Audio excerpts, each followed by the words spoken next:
Welcome to the Modern Taoist with Kit Man. Ancient wisdom, modern life, and the way. Visit us online at taoananda.com or find us on all the socials. Now, the Modern Taoist. Well, hello and welcome to this episode of the Modern Taoist. My name is Kit Man, and I thank you for joining us today. Sometimes when you are in this process of creation, whether you have a podcast or you're an artist or you're a songwriter or an author, whatever, sometimes in your process of creation, you have an idea and you say, okay, let's sit down and flesh this out and see where it goes. And part of the creation process is beginning to understand that it doesn't always go. You may have the best idea in the world for a song or a painting, and you sit down to do it and you go, yeah, no, I got nothing. No, there's nothing here. Sorry, self. Sorry for wasting your time. And that's kind of how this podcast episode is beginning, because this is actually the second that I have perceived or conceived for this week. The first one was because of a question that came about why is Buddhism so depressing, and is the Tao any better? And I was going to do an entire episode about that, but as I got into it, it became this strange. It was an interesting need inside of me to prove that Taoism wasn't depressing. And I don't need to prove that. Like that's one of those things that we do as a human being, that you start out, your ego gets involved, and then you have to stop. And what is Taoism about? What have we talked about a dozen times?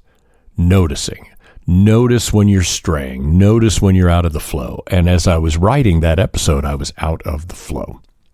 So what I did is I turned that episode into a simple, 900 or 1,000 word Substack blog post that you can find on our website. If you're interested in knowing the difference between Buddhism and Taoism and why sometimes Buddhism is viewed as depressing and Taoism is viewed as passive, just go to the website, Daoananda, DAOANANDA.com or org, either one.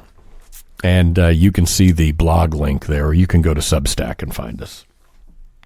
That is neither here nor there, because today's episode comes from another question and I appreciate you guys, by the way. When I first said in episode 4 or 5 or whenever it was to go ahead and send questions and topics and ideas, I did not expect the response that we're getting. And I am so very grateful for that. Everybody, don't ever believe that first of all, I read them all. If I don't respond, it doesn't mean anything. It just means that I've read them and I go on and I go to the next one. Sometimes I don't have time to respond to all of them personally. In fact, very rarely will I be able to do that. So if I don't respond, doesn't mean I didn't see it. Keep it coming. All of them, not all of them will be used, and not all of them will be fantastic, but that's okay. We will get to the ones that feel like they're in the flow. And this one felt like they're in the flow because I understand it.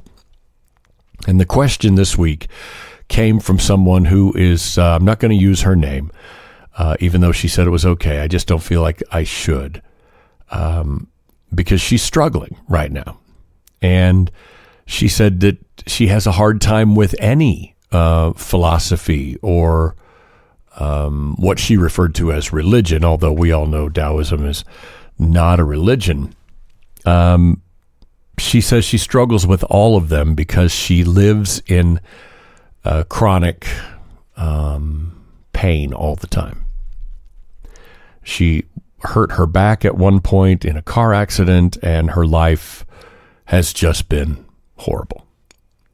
And she wanted to know, quite frankly, she asked, what can you do for me?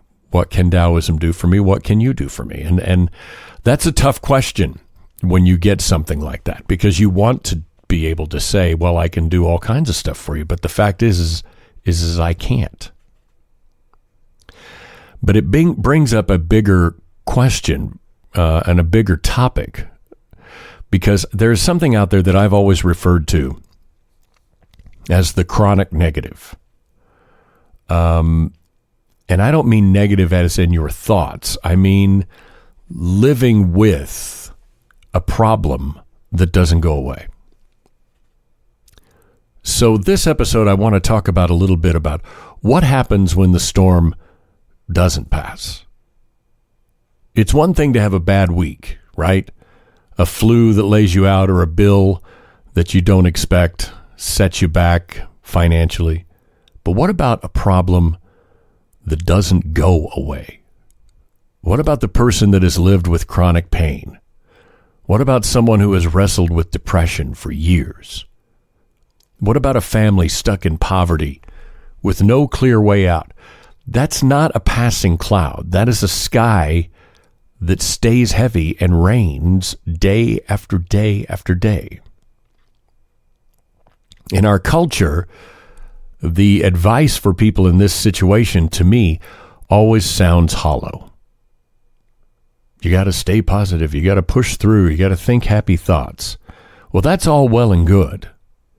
But when your body aches every morning, or when your depression drags you down daily, or when your paycheck barely covers your day-to-day financial responsibilities, or maybe you don't even have a paycheck, positivity isn't going to pay the bills.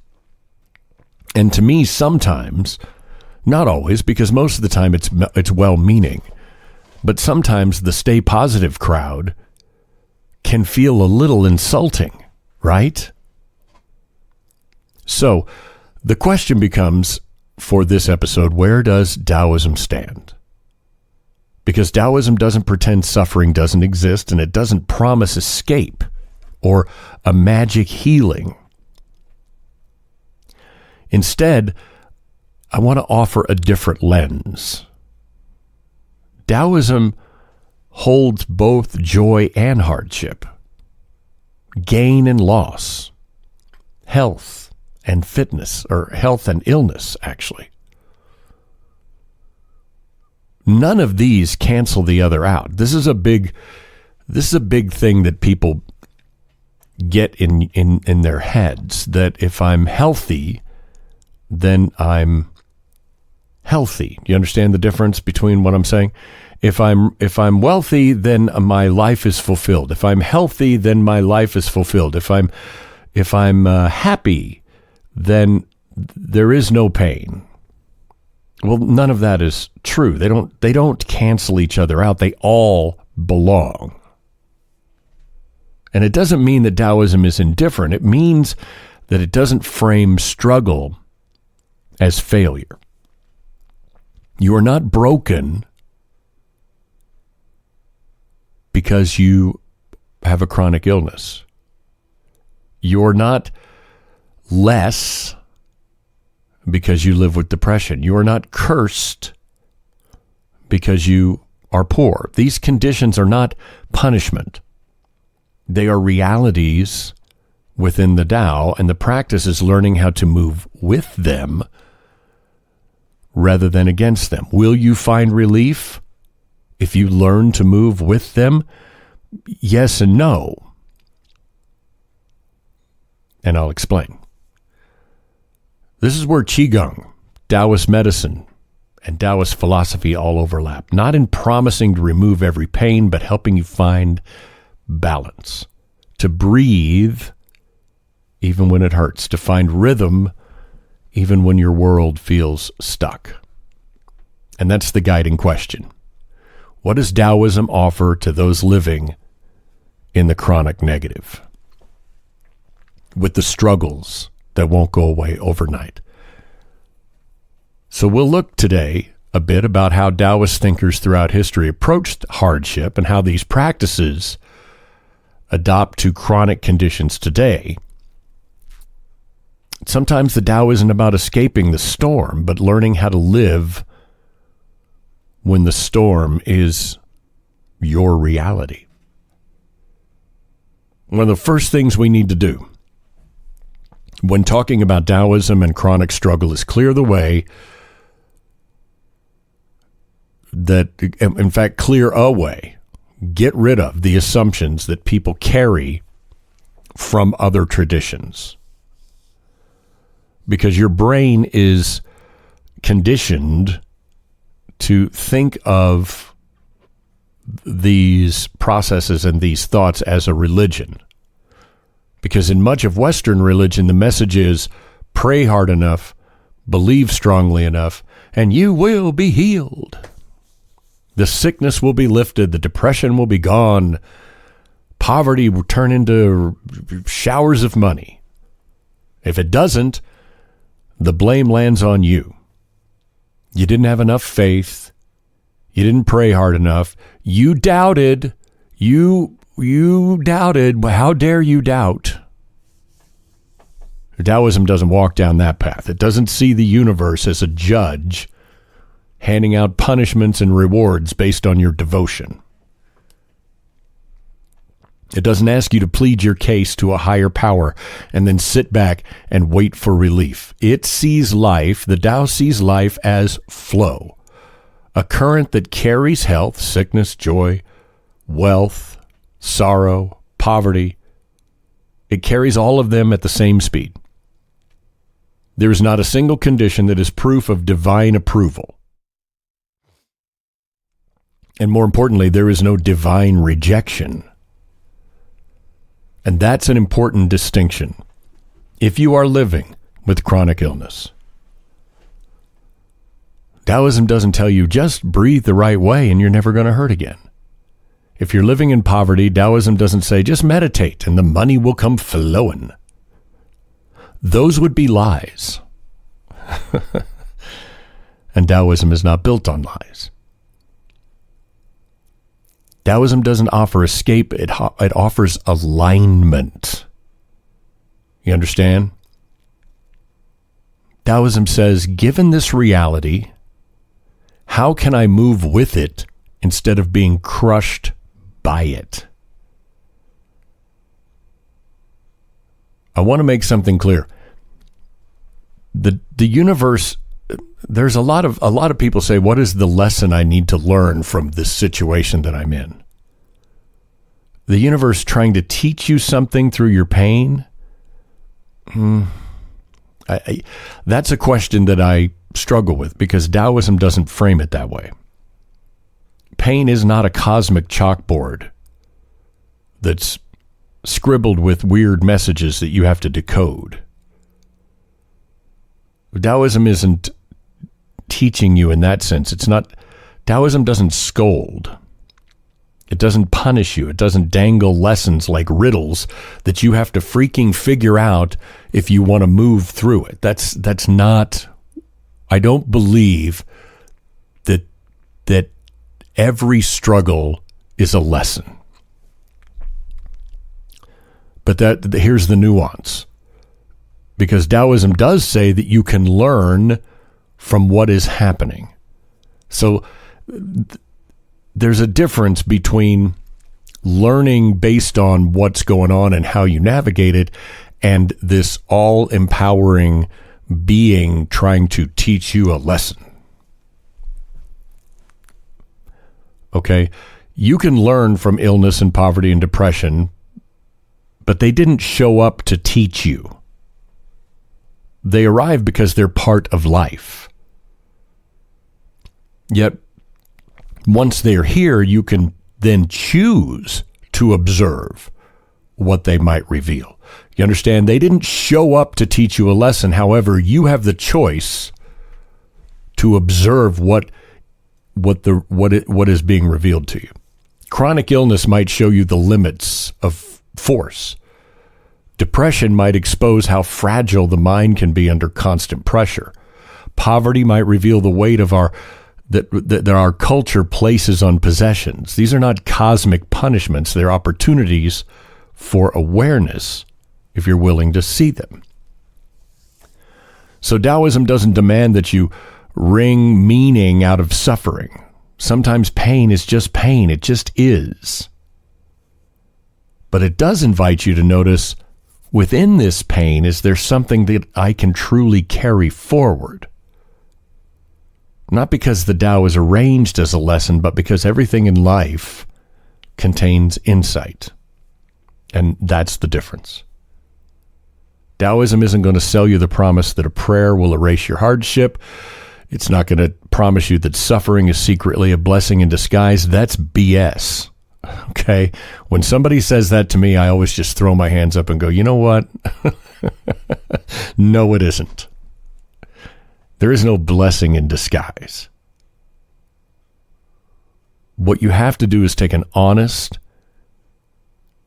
and, in a way more compassionate look that life will hand you difficulty. And you are not wrong or broken or less of a person for dealing with it. And while you're there, you can still find rhythm, you can still find your breath, you can still find small truths that can keep you grounded.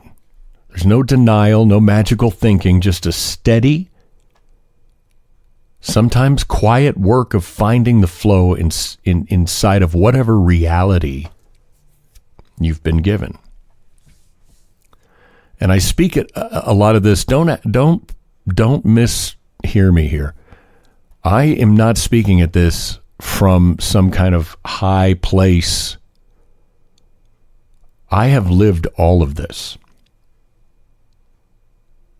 I was born with my leg twisted and mangled in all kinds of places. I have lived with chronic pain. I have lived in poverty at points in my life. I have lived in wealth at points in my life. I have lived in depression at points of my life. I have lived in great heights of joy and happiness at points in my life.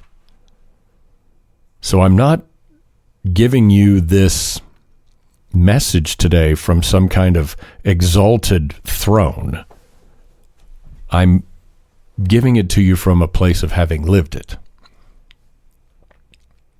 It's tempting to imagine Taoist, like the old sages of history, as these serene mystics that live in the fog on a mountain, untouched by suffering, floating through life in perfect harmony. That is a myth.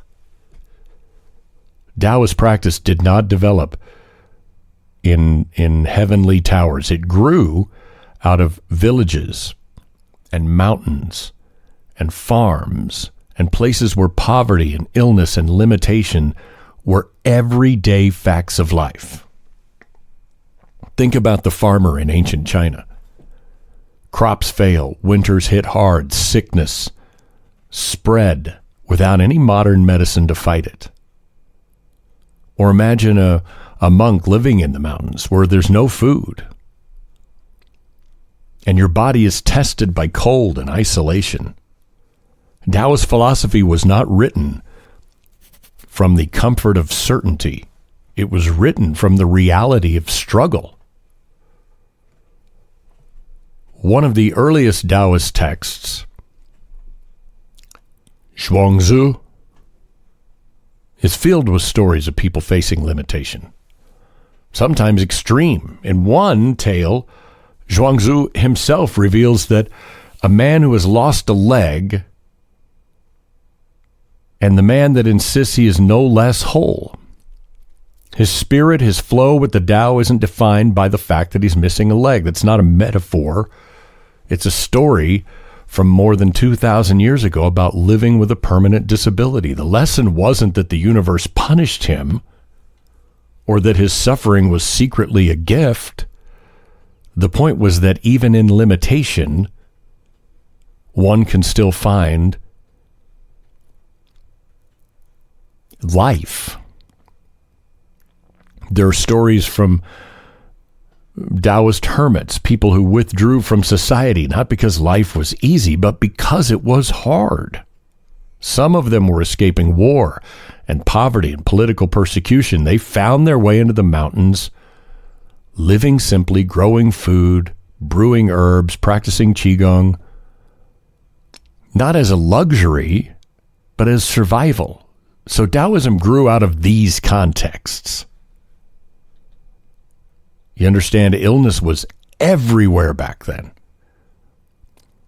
Without antibiotics, without modern hospitals, disease swept through villages. Taoist medicine arose as a practical response to that reality. Herbal remedies, acupuncture, breathing practices, meditation, these weren't luxuries that they came up with to make money on television. These were things that they absolutely had to do to give people tools that were struggling in that chronic negative.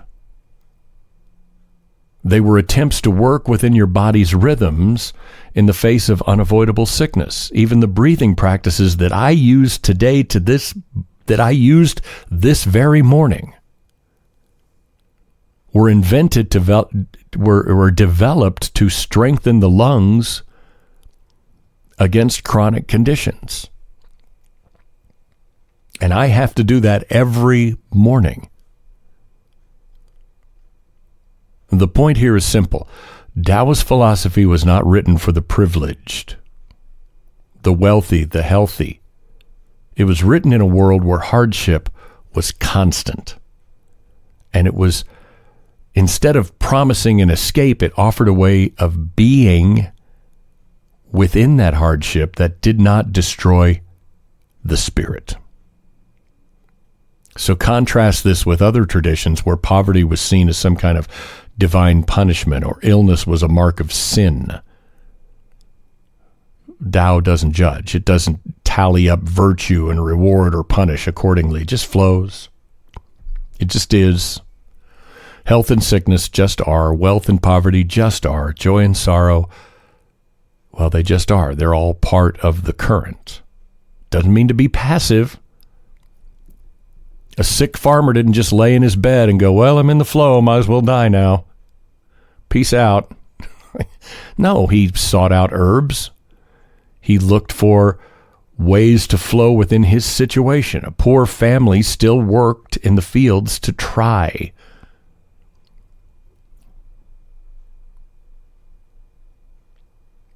Someone with sadness or depression still practiced breathing and meditation to soften that weight. So don't be confused. Taoism's not asking you to sit back and do nothing. But it's asking you to act without force, respond in ways that restore balance. This is why the Taoist path is so relevant to what I call the chronic negative. Because it doesn't grow out of a fantasy of perfection. It grows out of a real human life that is marked by all levels of the experience. Joy, suffering, sadness.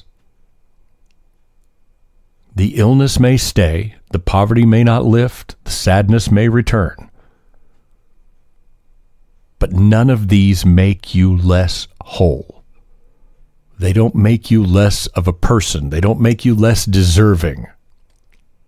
They don't remove you from the flow of the Tao. Fast forward from the farmers and the hermits of early Taoist history, where are we now? Chronic illness may come with a battery of medications and endless doctor visits. Depression now has a clinical label. Poverty looks like working 2 jobs and still not covering your rent. These are modern shapes of what the Taoists went through 2,000 years ago. So let's kind of break them down a little bit. Take chronic illness.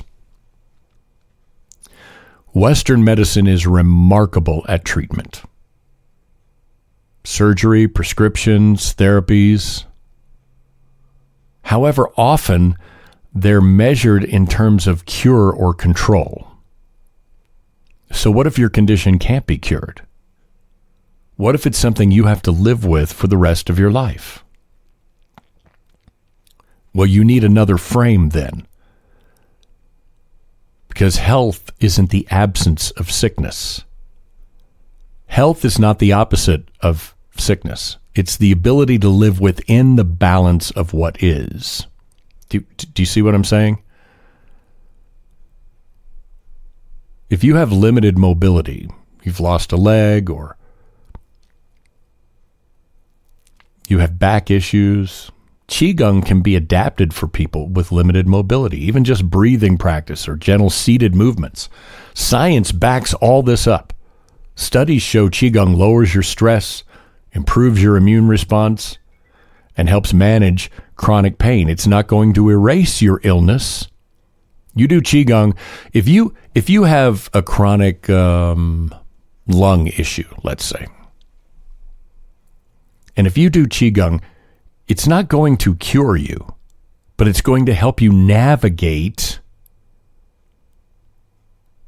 within the illness. It doesn't erase it, but it makes your life more livable, more in rhythm. I know this to be true. I'm not saying something that I'm guessing at. I'm not promising something that I have not experienced. I know it to be true. Look at depression. Anyone that has lived with it know it's not just about being sad. It's a weight. It's a fog. Sometimes you can't describe it. Sometimes it's a constant companion. So Taoism doesn't promise to banish depression, but what it does is offer tools to meet it differently. Breathing practices can calm the nervous system, slow the fight or flight response that often runs unchecked. Grounding practices, standing, walking slowly, noticing your breath.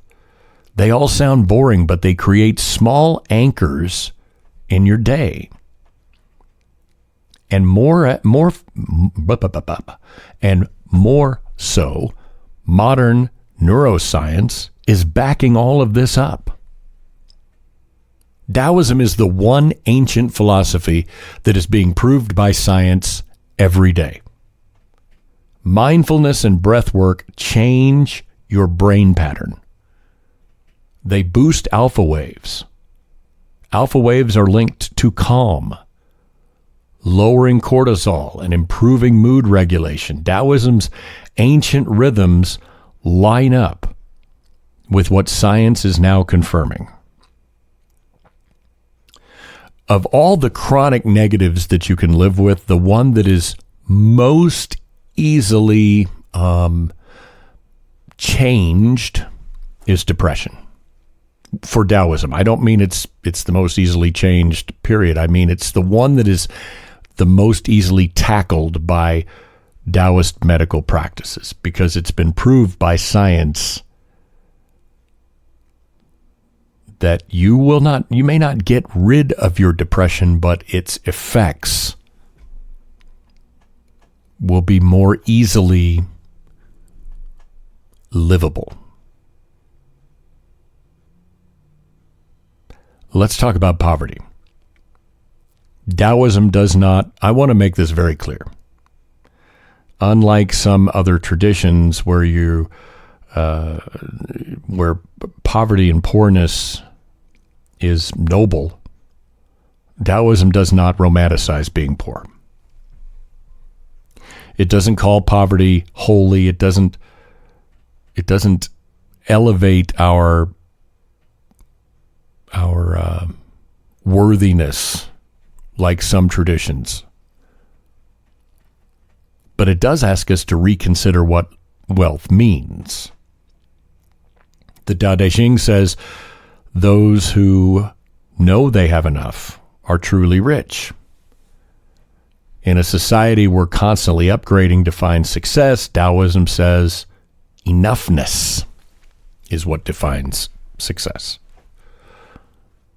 That doesn't fix systematic inequality. Let's not confuse. Taoism isn't naive about the structures of power, but it can change the personal weight of poverty. It can remind you, part of the hardest part, one of the hardest parts about living in poverty is the feeling that you are just not a human being anymore, that you're not enough. And when survival is hard, Taoism can remind you your worth is not measured by your possessions. Your worth is not measured at all. Your humanity is not less because your bank account is small. And sometimes clarity about what you truly need can lighten the suffering that comes from not having. The science here, too, is very telling. Research shows that people who practice gratitude and mindfulness and simplicity-oriented living are often report higher well-being, even in low-income brackets. That doesn't erase the poverty. It underscores Taoist insight. Contentment can exist even in limitation. And all of this points to a crucial truth. Taoism doesn't deny suffering, but it refuses to make suffering an identity. You are not the sick one. You are not the depressed one. You are not the poor one. You are a human being, a person moving within the Tao, and your condition is one current in a large river.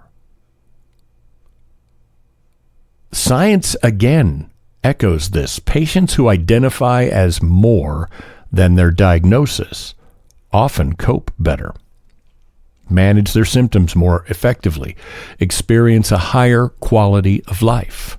Taoist philosophy and modern research once again arrive at the same place. Suffering may be there, but how you relate to it can change.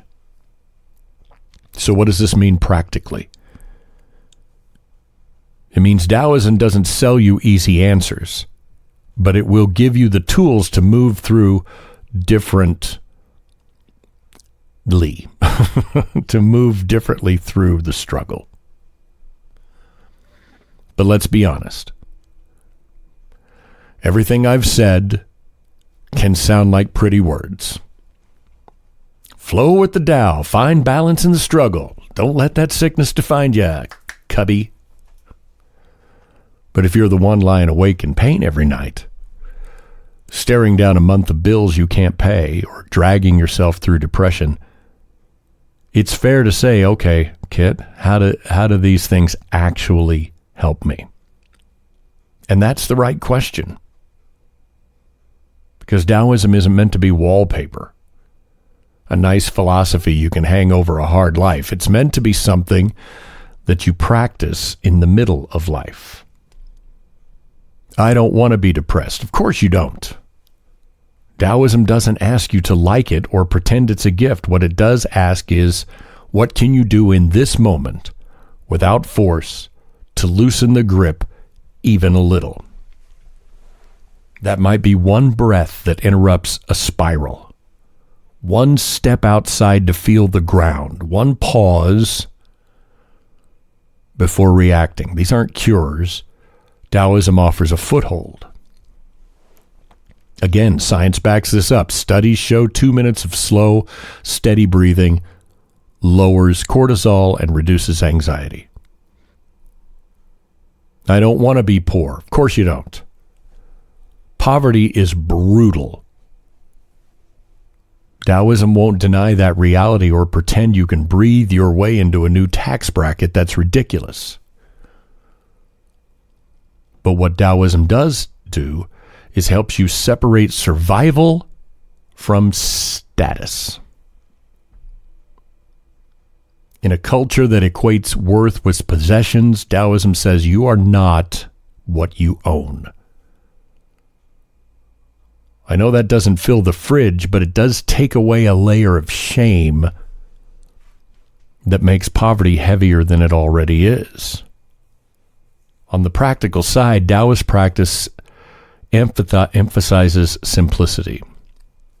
Working with that, not against it, can mean adjusting your expectations, making peace with enough, finding small joys that aren't tied to spending. Research shows us that people who anchor themselves in non-material values such as connection and gratitude and presence often report higher well-being even under financial strain. Taoism is a perspective that can ease the inner weight. It doesn't change the outer reality, but it does help you breathe and not own that as your identity. I don't want to be sick, of course. Chronic illness. Oh, it's exhausting. Taoism doesn't promise miracle healing. What it does offer, and this is where Taoism probably comes in really strong. It offers a way to live alongside of it without letting it define your every movement. Qigong can be modified for every level of ability, even those confined to a chair or a bed. Breathing practices and gentle movements can improve your circulation, calm your nervous system, and even soften pain. Patients with chronic pain who practice Qigong are often reported to have reduced symptoms and a much improved quality of life. None of this is about accepting suffering as your destiny. It's about refusing to let suffering be the only story. Taoism will never say, be grateful for that illness. Poverty, man, that's enlightenment. It says, this sucks. You're in a storm. This is not ideal. But here are some tools to help you stay upright until the weather changes. Or to live fully, even if it doesn't. So if what I've said today seems like platitudes, that's on me. It's my inability to convey the message properly. Because the real heart of Taoism is not slogans. It's not a podcast. It's not words on a page. It's practice. Standing, breathing, walking, moving in rhythm with your body as it is, not as you wish it was. It's clarity about what you control, what you can control, and what you can't. It's a bridge out of despair. Knowing you may not erase depression or poverty or illness overnight, but you can move within them in a way that keeps you going. So let's be clear, living with what I have called the chronic negative is not easy. Chronic illness drains you. Depression can hollow out whole seasons of your life. Poverty can crush your sense of dignity. These are not passing troubles. They're not, oh, well, they'll get over it in a few minutes. These are landscapes that people wake up to every single day. And if you're listening to this because you live in one of those, you don't need me to sugarcoat it. You don't need platitudes or promises that if you just think the right thoughts, it's all going to vanish. What you need is hope that isn't fake. And at its best, that's what Taoism offers. The first truth, you are not broken. Taoism never labels you as cursed or punished or unworthy because of your condition. Tao doesn't keep score. It doesn't hand out suffering like cosmic tests. It simply flows. Health and sickness, wealth and poverty, joy and sorrow, all in the same river.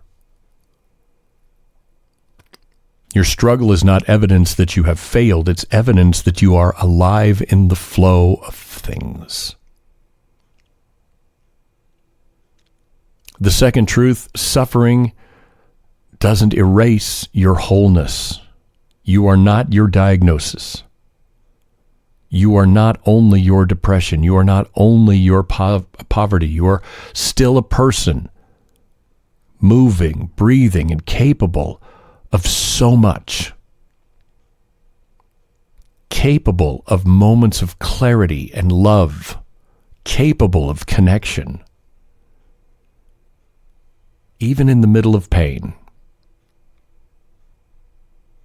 Taoism holds space for that wholeness.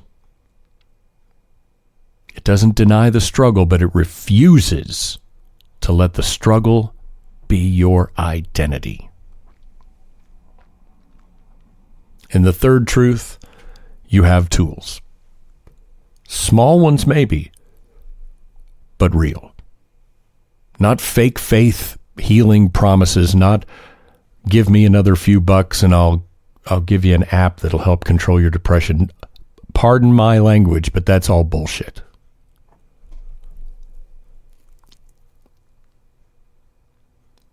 The tools you have are real. Breath is a tool. Movement, even gentle, is a tool. Stillness is a tool. Taoism doesn't demand perfection. If all you can do today is take 3 slow breaths while sitting in your chair, that counts. If all you can do today is notice the ground under your feet while you take a walk, that counts. Balance is not a goal, it's not a finish line. It's something that you can touch a moment at a time. Qigong and breath work can lower stress hormones. Science has proved this. It can improve your sleep and soften your pain. Science has proved this. Mindfulness can reduce symptoms of depression and anxiety. Science has proved it. Gratitude can ease the mental weight of poverty. None of these erase the hardship. They prove that small acts matter. So where does this leave us? Well, it leaves us with a choice. We can rail against the storm. We can curse it and fight it and exhaust ourselves into resistance. But what kind of sense does that make? If you are in the middle of a snowstorm, a blizzard, do you go outside and scream at the sky? How are you going to fight a blizzard? What you do is recognize that the storm is here, and I am here, and now I've got to figure out what to do to navigate the blizzard. The Taoist move isn't about giving up, it's shifting how you stand. Let that storm blow while you find rhythm in your breath. Hope isn't about expecting a miracle tomorrow. It's about knowing that today, right in this moment, you can still breathe, still notice, still practice. Your life, even with struggle, is not wasted. Taoism insists on that. It insists that every moment, painful, joyful, ordinary, is you. It's all part of the whole. So if you're desperate for answers, here's one I can give you.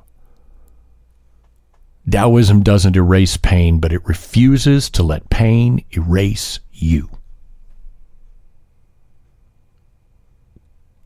It gives you a way to live inside the struggle without letting it consume your whole. That's not false hope